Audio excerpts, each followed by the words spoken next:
മൻ സല്ലൽ ബർദൈനി ദഖലൽ ജന്ന. റസൂലുള്ളാഹി സ്വല്ലല്ലാഹു അലൈഹി വസല്ലം മൻ സല്ലൽ ബർദൈനി ദഖലൽ ജന്ന. ഒരു മനുഷ്യൻ കൃത്യമായി അയാളുടെ ഫജ്റും സുബ്ഹി നിസ്കാരവും അസ്ർ നിസ്കാരവും കൊണ്ടു നടന്നാൽ, കൃത്യമായി നിസ്കരിച്ചു, എല്ലാ നിസ്കാരവും നിസ്കരിക്കും, പക്ഷേ ഹഫിളു അലസ് സ്വലവാതി വസ്വലാത്തിൽ വുസ്താ, സുബ്ഹിയും അസ്റും കൃത്യമാണ് എങ്കിൽ ദഖലൽ ജന്ന.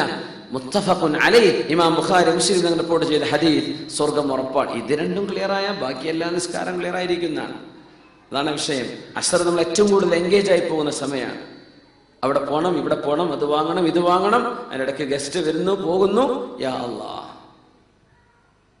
പല എൻഗേജ്മെന്റും വരും. അസ്റിന്റെ സമയം അതാണ്. പക്ഷേ നിസ്കാരം കൃത്യമായി നിസ്കരിച്ചു. വൽ ഫജ്ർ, സുബ്ഹി നിസ്കാരവും കൃത്യമായി നിസ്കരിച്ചു. ഇത് രണ്ടും മുനാഫിക്കുകൾക്ക് കഴിയൂല എന്ന് റസൂലുള്ളാഹി സ്വല്ലല്ലാഹു അലൈഹി വസല്ലം. കപടവിശ്വാസികൾ എന്ന് ആരെയും നമ്മൾ ഇപ്പോൾ വിളിക്കാൻ പാടില്ലേ? അത് നമുക്ക് അങ്ങനെ ഒരധികാരമില്ല. ആരെ പറ്റിയും നീ മുനാഫിഖാണെന്ന് പറയാൻ പാടില്ല. പക്ഷെ മുനാഫിക്കിന്റെ ചില സ്വഭാവങ്ങൾ തങ്ങൾ പറഞ്ഞു. അങ്ങനെ ചില സ്വഭാവങ്ങളൊക്കെ ഉണ്ടെങ്കിൽ മുനാഫിക്കിന്റെ ഒരു സ്വഭാവം നിങ്ങളിലുണ്ട് എന്ന് മനസ്സിലാക്കണം എന്നാണ്. അത് നോട്ടീസ് അടിച്ചു വിടണം എന്നല്ല പറഞ്ഞതിനർത്ഥം. നിങ്ങൾ മനസ്സിലാക്കണം, എന്നിൽ മുനാഫിക്കിന്റെ ഒരു വിഷയമുണ്ട്, ഞാനത് തിരുത്തണം. അതാണ് ഹദ്ദസ കദബ, അല്ലേ? സംസാരിച്ച നുണ പറയും. വഅദ അഖ്ലഫ, വല്ല പ്രോമിസും ചെയ്താൽ, കരാർ ചെയ്താൽ അത് ബ്രേക്ക് ചെയ്യും, അത് പൊളിക്കും. വഇദ തുമിന ഖാന, വിശ്വസിച്ചേൽപ്പിച്ചവനെ കടയിൽ നിർത്താൻ പറ്റൂല, ഓൻ പൈസ വെക്കും. ഇതൊക്കെയാണ് അവസ്ഥയെങ്കിൽ വിശ്വസിച്ചാൽ വഞ്ചിക്കും. വഇദ ഖാസമ ഫജറ, പിണങ്ങിയാൽ നമ്മളാളൊക്കെ ആണെങ്കിൽ ഓക്കെ, നമ്മളെ പാർട്ടിയിൽ നിന്ന് പോയാൽ നമ്മളെ പറ്റി അനാവശ്യം പറയും.